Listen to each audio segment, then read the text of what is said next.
So, any question from previous discussions? In the last lecture, we have studied some definitions. We talked about Lyapunov stability. We discussed asymptotic stability, exponential stability, local and global stability. And in today's lecture, we shall study Lyapunov theorems. Lyapunov theorems help us to find the stability of the systems. So before we talk about Lyapunov theorems, we revise our understanding about the relation of stability of a system with energy of the system. For that purpose, we again consider our well-known example of the pendulum system. The mathematical model of this pendulum system is given by these state equations. You already know that the first state x1 is the angular position of this pendulum, and x2 is the angular velocity. What is the energy of this system? Energy of this system, total energy is the sum of kinetic energy and potential energy. We take this equilibrium point as the reference point, and we determine the energy of this system, and energy is given by this expression. This is basically the sum of potential energy and kinetic energy. That is obvious. You already know that the potential energy of this ball, that is equal to what is this length from here to here. This length is this total length L minus this length. So L minus L cosine of x1. This length from here to here is obviously L multiplied by cosine of this angle. So height of the ball, of this ball, is L minus L cosine of x1. Therefore, potential energy, you remember the relation mg multiplied by h. This h is over here, plus half mv square. V is the linear velocity, which is related with angular velocity by this relationship that you already know. So this term is the kinetic energy and this term is the potential energy. And since we have taken this equilibrium point as the reference point, at equilibrium point position is 0, velocity is 0. So that means at this point energy of the system will be equal to 0. And what will happen to energy of this system as the time passes, that is the energy of the system along the trajectories? What will be the case? As this pendulum oscillates about its equilibrium point, its energy will oscillate between kinetic energy and potential energy. If it is at maximum height, all of energy is in the form of potential energy. As it passes through this point, it will have the maximum velocity, and all of the potential energy will be converted into kinetic energy, and during the oscillation some of energy will be consumed in friction, right? So what will happen to the energy, total energy? Total energy of this system is decreasing. Rate of change of energy with respect to time will be negative.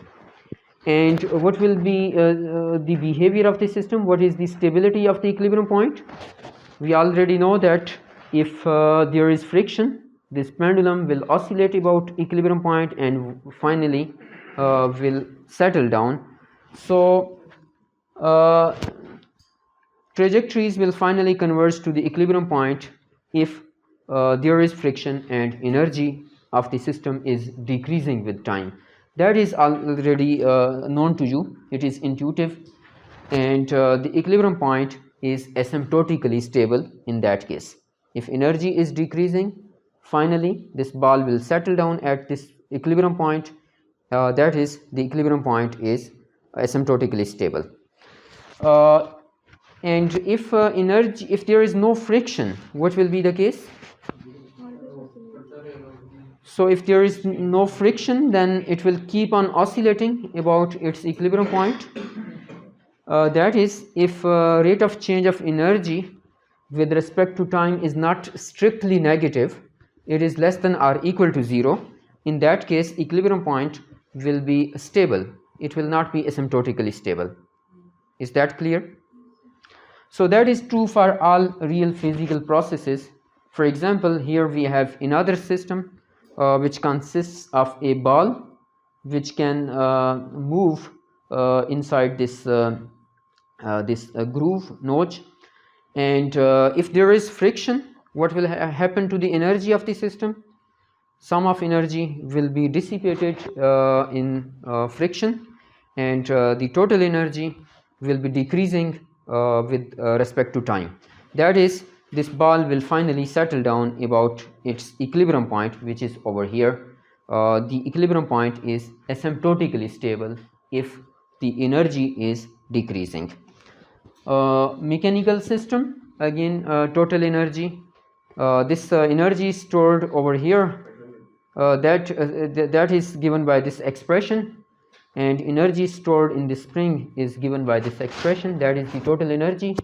And if there is friction over here, then the energy will be decreasing with respect to time, and finally this mass spring damper system will settle down about its equilibrium point. What do you think about this system? It is the same system which is over here with a strong magnet placed over here. What will happen to this ball? If I place this ball at this position, what will happen to it? It will move towards the magnet. What happens to the energy of this ball? Energy is increasing. If you, for example, if the ball was at this position, its energy, potential energy at this position is smaller than the potential energy at this position. So the rate of change of energy with respect to time, what is that? That is positive for this particular system, and therefore this ball will not finally reach to this equilibrium point. So if rate of change of energy with respect to time is positive, then this ball will not finally reach to its equilibrium point. So what is conclusion of this discussion? If a rate of change of energy with respect to time is positive, the equilibrium point is unstable. If rate of change of energy is negative, it will be asymptotically stable. So basically Lyapunov generalized this concept of energy to determine the stability of dynamic systems. So here is the Lyapunov theorem, which was the contribution of Lyapunov. Lyapunov stated that instead of energy, some other functions, of course with some properties which we are going to discuss in the theorem, some other functions can be utilized to study the stability of the equilibrium point. So Lyapunov stated that instead of energy, we can take some other functions to determine the stability of dynamic systems, equilibrium points of dynamic systems. So that was a big contribution, although it does not look very big, but it is very useful. Here is the theorem of Lyapunov.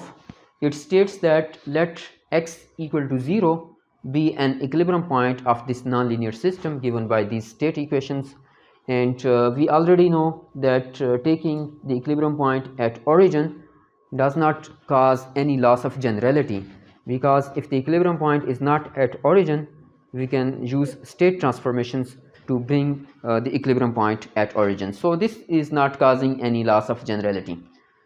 So let x equal to 0 be an equilibrium point of this nonlinear system, and D is a domain in the entire state space. Generally we are in many cases not interested in the entire state space, rather we are interested in some subset of state space, and that subset we already learned is called a domain. So this D is the domain, and this D also contains the equilibrium point inside it, and let v is a function of x. What is meaning of this notation? So we shall talk about this notation later. So v is a function of x which is continuously differentiable. We can find its derivatives and it satisfies these conditions. That is, v, this function v evaluated at the equilibrium point, its value is 0, and v is positive for all other values of x. That is this d minus this point 0. All other values of x inside this domain, this function is positive. And if we compute the derivative of this function with respect to time, this is v dot of x, derivative of v with respect to time, and it comes out to be less than or equal to 0 in this domain, then the equilibrium point is stable. So this is the statement of the Lyapunov theorem. X of 0 is the equilibrium point. This does not cause any loss of generality. This is equilibrium point for this nonlinear system, and we define a function v which satisfies these properties. If that is the case, then the equilibrium point will be stable equilibrium point. And if this v dot is strictly negative, is here the sign is less than or equal to 0, and here the sign is less than 0. If that is the case, then the equilibrium point will be asymptotically stable. So this function, we shall very frequently encounter this kind of functions, and this function which is always positive except at this point x equal to 0, this function is called positive definite function, right? A function which is always positive except at this point x equal to 0, that function is called positive definite function. And a function which is always negative except this point x equal to 0, that function is called negative definite. And a function which is either less than or equal to 0 for all values of x, that function is called negative semi-definite function. So we shall be very frequently talking about the definiteness of functions to apply this Lyapunov theory. So let's first talk this point in a little bit more detail, definiteness of functions, and then we shall come back to this Lyapunov theorem and apply it to study the stability of dynamic systems. So let's consider the simple situation, that is a system with only two states, x belongs to R2. For a system with two states, we have taken a function and we want to determine the definiteness of function. So we see that v of 0, that is x substituted equal to 0, x equal to 0 means x1 equal to 0, x2 equal to 0, so v1 of 0 is obviously 0. For all other values of x, this function is always greater than 0 except this point. So therefore this function is positive definite function. This function is positive definite. What do you think about this function? This one? This one is also positive definite function. This will be positive, will be greater than 0 for all values of x except this point. At this point this v of 0 will be equal to 0. So this function is also positive definite function. What do you think about this function? So sine square is always positive, whatever is the argument. So this term is positive, this term is positive, so it is always positive except at which point? Except at x1 equal to 0 and x2 equal to 0.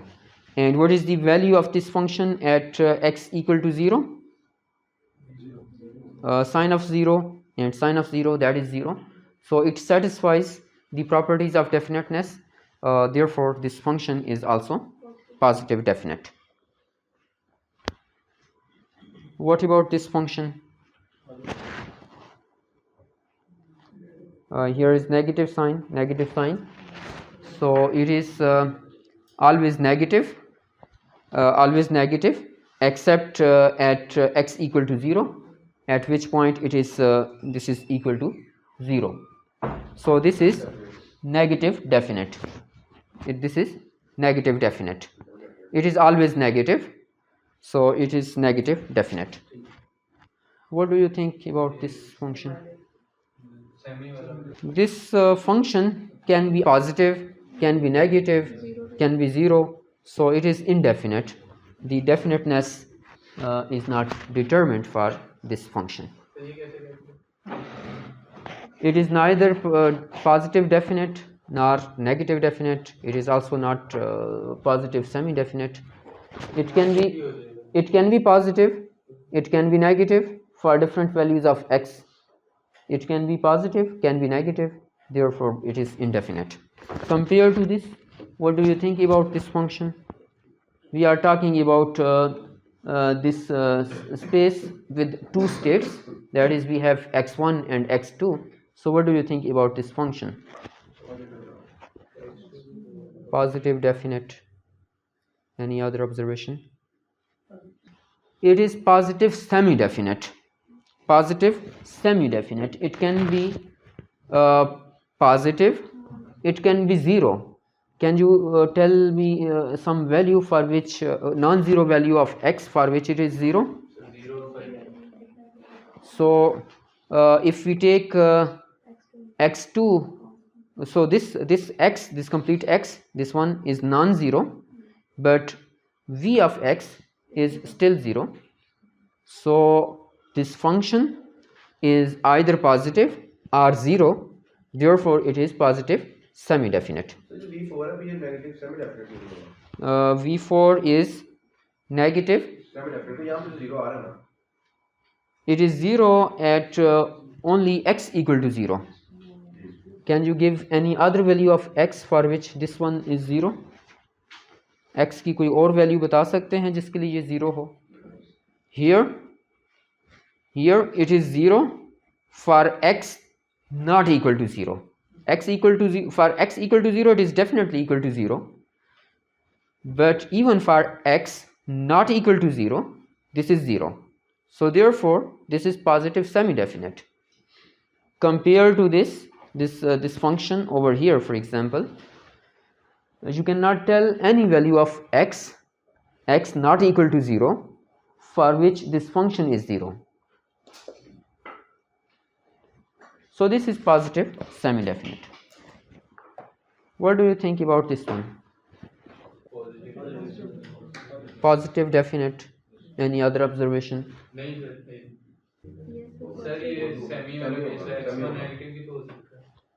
Right. So it is positive semi-definite. Positive semi-definite.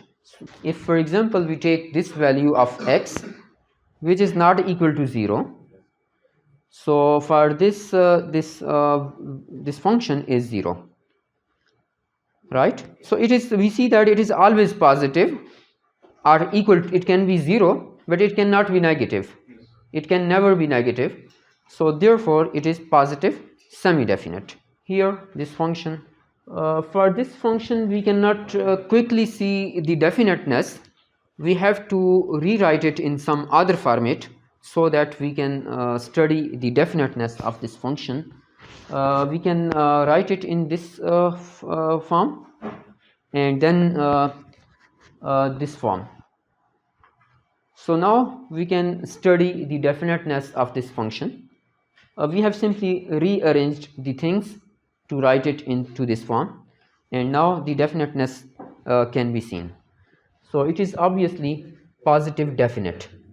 But looking at these functions and then rearranging them in this particular format, that is somehow in some cases difficult. We can follow another approach as well to determine the definiteness of such kind of functions. we can write them into this matrix form. That is simple. This term is broken down into two terms, and then we have written in these terms in matrix form, and that is clear, I think. And once you have written this function in this particular form, that is x transpose a matrix P and X, then you can check the definiteness of this function by checking the definiteness of this matrix. What is definiteness of a matrix? How to determine? So if all the eigenvalues of a matrix are positive, this matrix is positive definite. If all the eigenvalues are negative, then that matrix is negative definite. And then if some eigenvalues are positive and some are zero, then that is positive semi-definite. However, computation of eigenvalues is a little bit cumbersome. Therefore, there is another criterion which is called Sylvester's criterion. That criterion can be utilized to determine the definiteness of matrices. So a matrix A will be positive definite if this is the case. First principal minor is positive, second principal minor is positive, and all other principal minors are positive. And the matrix will be negative definite if first principal minor is negative, second principal minor is positive, and third is negative, and so on. Here all these are determinants, all these determinants are positive, and here the sign is alternate. So this Sylvester's criterion can be utilized to determine the definiteness of matrices. If we apply this criterion to this matrix, obviously first this condition is satisfied, and if we compute the determinant of this whole matrix, that is also positive, so this is also satisfied. Therefore this matrix is positive definite, hence this function is also positive definite. Is that clear? So now the definiteness of functions is well clear to all of you, and we can proceed to the application of Lyapunov theorem to study the stability of dynamic systems. So this statement is also clear to all of you. There is no ambiguity.